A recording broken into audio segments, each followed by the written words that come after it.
Muy bien, al aplicar entonces el artículo 130A de manera radical, vamos a tener que a la par del gobierno que se está ejerciendo indirectamente con el maximato, se da un conflicto muy importante desde 1926 hasta 1929.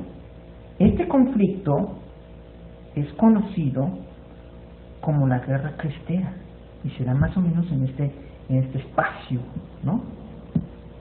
1926 a 1929, durante el gobierno de Plutarco Elías Calles y también un poco ya en el maximato.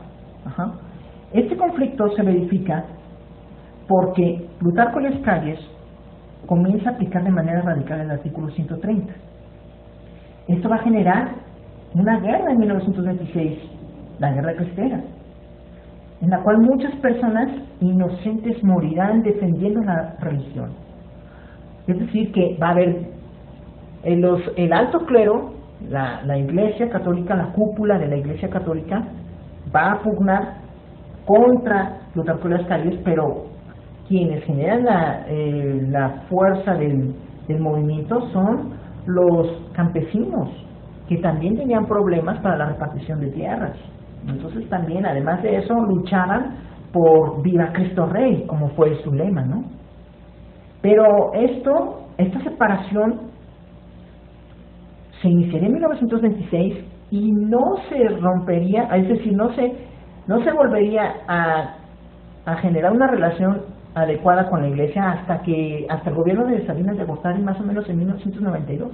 Entonces, de 1926 hasta 1992 estarán rotas las relaciones con la Iglesia Católica. A partir de aquí es donde comienza todo. En 1926, la Guerra Cristera, que termina en 1929, con la firma de un acuerdo de respeto mutuo entre la Iglesia y el Estado. Entonces, eso permitirá que pues ya no haya tensión entre el gobierno y la Iglesia y se puedan comenzar a manejar otros asuntos. Por ejemplo, lo que yo les decía de la creación del Partido Nacional Revolucionario en 1929, ¿no? Por otra parte, debido a la aplicación del artículo 27 de la Constitución, que habla sobre las tierras como parte de la nación, algunas tierras en manos extranjeros son expropiadas. En este periodo también, el de Plutarco Elías Calles. Al final se firma un acuerdo en el cual se decide no tocar la industria petrolera, ¿no? Entonces también hay un acuerdo, ¿no? Pero fíjense cómo ya vienen los antecedentes de los problemas entre el gobierno y los petroleros extranjeros, ¿no? Otra cosa que sucede en 1929, no hay que olvidarlo, es en el contexto internacional un gran problema de el denominado crack de 1929, que llevó a la Gran Depresión Mundial de 1929. Un problema que se dio en Estados Unidos y que repercutió en México, ¿no? Afectó a su economía porque se redujo la demanda de productos externos. O sea, generó que ciertos productos dejaran de ser demandados y que se cerraran minas.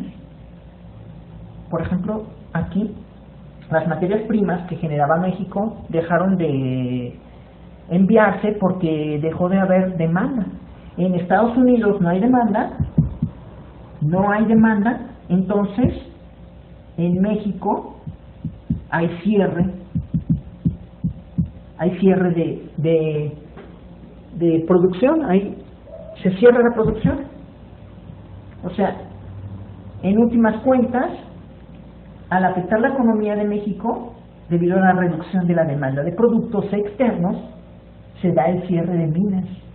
y entonces se va a generar un desempleo a partir de esta problemática. Esto también comenzó con el comienzo de la consolidación del Estado o gobierno protector, que es el que vamos a ver más adelante, ¿no? El fin del maximato se da en 1934, ¿no? En este ámbito también de depresión, de problemas económicos, de crisis,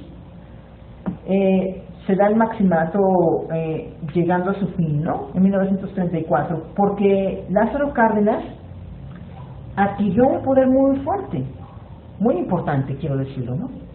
Este poder se da porque comienzan a apoyarlo, por ejemplo, los sindicatos y los petroleros, ¿no? De modo que Cárdenas se convierte entonces en el gran heredero de los ideales revolucionarios. Pero al mismo tiempo, Lázaro Cárdenas, aquí lo vamos a poner, a ver si alcanza a verse, sí, todavía. Lázaro Cárdenas es el hijo político de Plutarco Elías Calles y le debería rendir cuentas a Plutarco Elías Calles por ser su hijo político, ¿no? Entonces, ¿pero qué creen? Aquí lo que sucede es que Lázaro Cárdenas rompe con la influencia de Plutarco Elías Calles, de modo que el maximato por eso termina, porque Lázaro Cárdenas manda al exilio a Plutarco Elías Calles, y eso impide que el maximato se prolongue al gobierno de Lázaro Cárdenas. Lázaro Cárdenas, aunque sea su hijo político, no permitirá que influya sobre sus decisiones.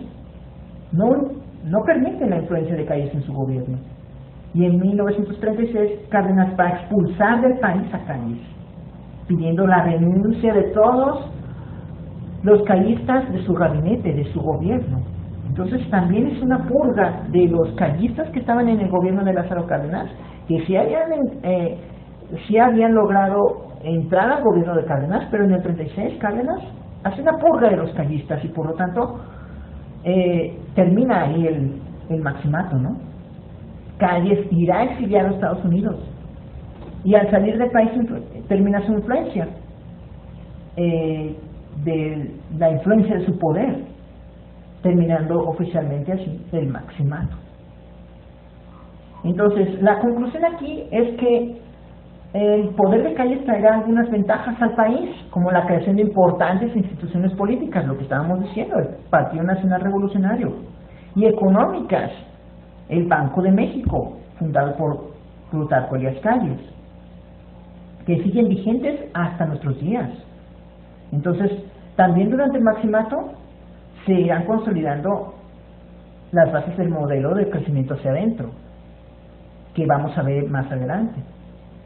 Y también la Guerra Cristera es un triste capítulo de la historia de México, que se dio con la muerte de muchísima gente que no era, digamos, responsable directa de esta situación. Muchos fueron masacrados inocentemente, ¿no?